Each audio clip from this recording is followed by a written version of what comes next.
జై శ్రీరామ్. ఉండే ప్రతిదీ ఆయనకి తెలుస్తుంది.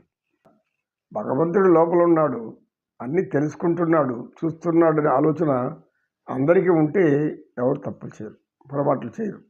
చేసిన దాన్ని వెంటనే క్షమాపణ కోరుకొని పశ్చాత్తాపం చెంది ఇంక చేయను అనుకుంటారు.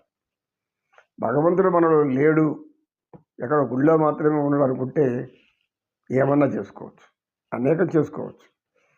కానీ దాన్ని కర్మలు అంటారు. ఆ ఫలితాలు కూడా అట్లాగే ఉంటుంది. మరి ఫలితాలను నాకెందుకు ఇలాంటి ఫలితం రావాలి, ఎందుకు ఇతరులకు ఎందుకు రాలేదు అని అనేక మంది అనుకుంటే అనుకున్నందువల్ల ఏం ప్రయోజనం ఉండదు. భగవంతుడు ఇక్కడ ఉన్నాడు, మనలో కూడా ఉన్నాడు. భగవంతుడు ఉంటే భగవంతుడు తప్పు చేయకూడదా? భగవంతుడికి ఉండిపోయి ఆయన ఉంటాడు అక్కడ లోపల.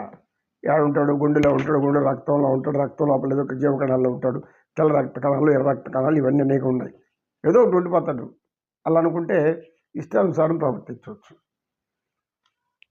అనుకునే విధానం బట్టి ఉంటుంది. నేను అధిక ఒత్తిడికి లోనవుతున్నాను.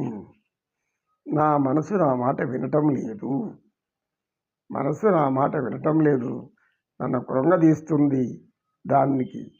దానికి లోనైపోయి నేను తలనొప్పి, రోజు ఏదేదో ఆలోచనలు వస్తున్నాయి. ఏం చేయాలో అర్థం కాలేదు. ఇందులో అర్థం కాకపోవడానికి కారణం ఏముందమ్మా? అర్థం కానిపోతుందంటే ఏమీ లేదు. నీవు చెప్పే విషయంలో అర్థం కాని విషయం ఏమీ లేదు. బాగా పరిపూర్ణంగా అర్థాన్ని ఇచ్చేదే. ఏమవుతుందంటే, ఒక ఇంట్లో మనం కుక్కను పెంచుకుంటూ ఉంటాం, లేదా పిల్లినైనా పెంచుకుంటూ ఉంటాం.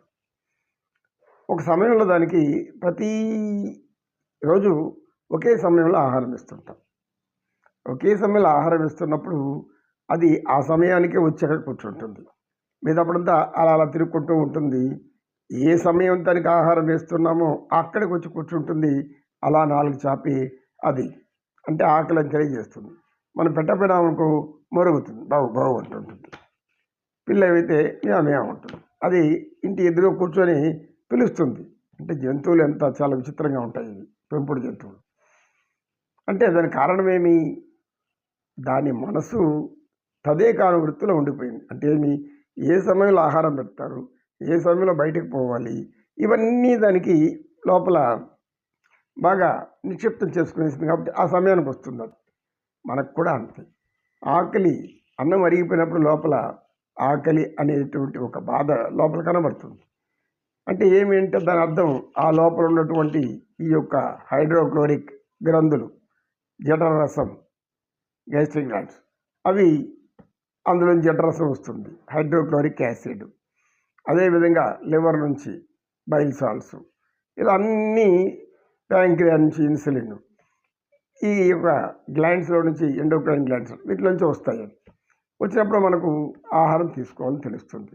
తీసుకోకపోతే ఏమవుతుంది? అక్కడ ఒక రసాయనం చేయబడుతుంది. అదే కుక్కకు కూడా సమయానికి అన్నం వేయకపోతే అది గట్టిగా మరగడం అలవాటు, గట్టిగా అరుస్తూ ఉంటుంది. ఆ తర్వాత నీరసం వచ్చి పడుకుంటుంది. అంటే దాని లోపల జరిగే రసాయనిక చర్య అన్నమాట. ఇప్పుడు నీవు చెప్పేటువంటి నీ యొక్క మనసుని అదును లేకుండా పోవడానికి, నీ తలనొప్పి రావడానికి, నీవు ప్రశాంతంగా ఉండలేకపోవడానికి కారణం నీవు చేసుకుంది. ఏం చేసుకున్నావు?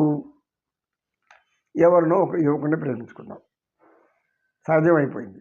అయితే ఆ అబ్బాయి వేరెవరినో వివాహం చేసుకుని వెళ్ళిపోయాడు.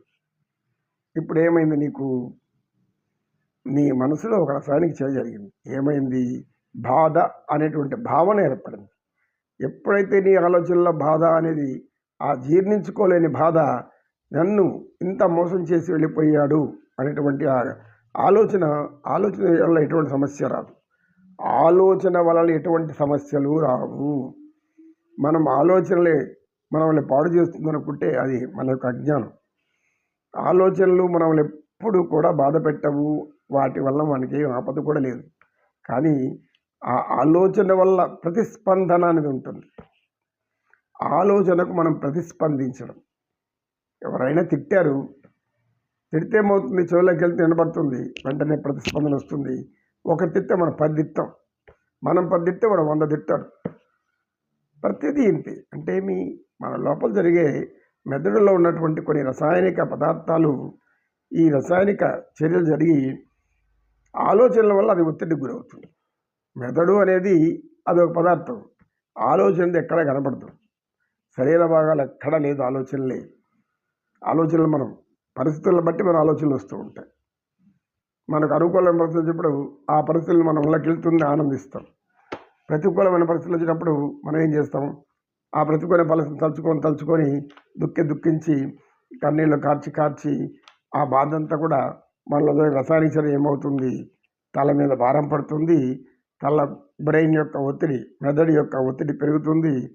సున్నితమైన పదార్థం అది వెనలాంటి పదార్థం మెదడు అనేది మనకు అనాటమీగా తెలుసు. అందులో జరిగే జీవరసాయన చర్యే మన యొక్క శరీరంలోని మార్పులు కారణమవుతుంది. అంటే శరీరానికి మనసుకి విడదీయరాని సంబంధం ఉంది. మనసులో ఎటువంటి ఆలోచనలు ఉంటే శరీరం మీద ప్రభావం ఉంటుంది. శరీర ప్రభావం లోనప్పుడు అనారోగ్యం గురవుతుంది. ఇప్పుడు నీవు అట్లా మానసిక అనారోగ్యమే తెచ్చుకొచ్చున్నావు. మానసిక అనారోగ్యాన్ని తెచ్చి కూర్చున్నావు. ఇప్పుడు దాన్ని ఎవరు బాగు చేస్తారు? ఎవరు జరిగేదాన్ని మంచికే అనుకో అని ఒక మహాకవి రాశారు ఆత్రేయ గారు. కనుక ఇవంతా కూడా మనసు చేసే మాయను మనం తెలుసుకోవాలి. మనసు చే మాయను తెలుసుకున్నామంటే మనం ఆనందంగా ఉంటాం. మాయలో పడితే దుఃఖపడుతూ ఉంటాం. మనసు మాయ, విష్ణు మాయ. మాయను దూరం చేయాలంటే విష్ణు పాదాలు కోరాలి. శ్రీకృష్ణ పాదాలని పట్టుకోవాలి. ప్రేమమయుడు, కరుణామయుడు, దయామయుడు, ప్రేమమూర్తి. ఎవరినైనా ప్రేమించవచ్చు. మనకు శ్రీకృష్ణ పరమాత్మని ఎవరైనా ప్రేమించవచ్చు. దానికి ఇబ్బంది లేదు. ఆయన ప్రేమ దొరికితే అదే మహాభాగ్యం. ఆ దొరకాలి అంటే మనం మారాలి. మనం ఇక్కడ మార్చుకోవాలి. నమో కృష్ణ, నమో కృష్ణ. కృష్ణం వందే జగద్గురు.